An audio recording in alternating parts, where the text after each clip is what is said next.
As an Ethiopian-American woman, I grew up around the language of Amharic, Amarnya. It was my first language, the language of my parents, one of the main languages of Ethiopia.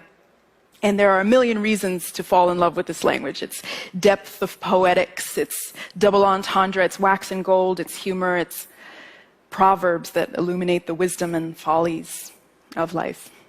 But there's also this melodicism, a musicality built right in. And I find this distilled most clearly in what I like to call emphatic language. Language that's meant to highlight or underline or that springs from surprise. Take, for example, the word inde. Now, if there are any Ethiopians in the audience, they're probably chuckling to themselves because the word means something like no, or how could he, or no, he didn't. It kind of depends on the situation. But when I was a kid, this was my very favorite word.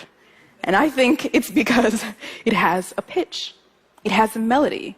You can almost see the shape as it springs from someone's mouth. Inde, it dips and then raises again. And as a musician and composer, when I hear that word, something like this is floating through my mind. Inde, inde.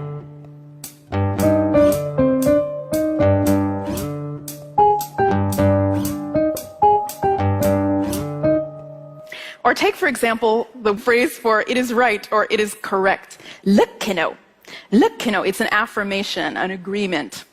Likkino. When I hear that phrase, something like this starts rolling through my mind.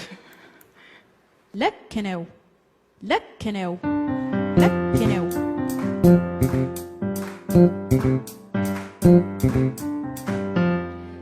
And in both of those cases, what I did was I took the melody and the phrasing of those words and phrases, and I turned them into musical parts to use in these short compositions. And I like to write bass lines, so they both ended up kind of as bass lines. Now, this is based on the work of Jason Moran and others who work intimately with music and language. But it's also something I've had in my head since I was a kid.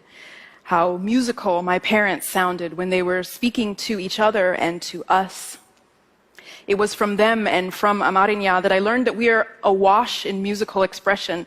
With every word, every sentence that we speak, every word, every sentence that we receive, perhaps you can hear it in the words I'm speaking even now.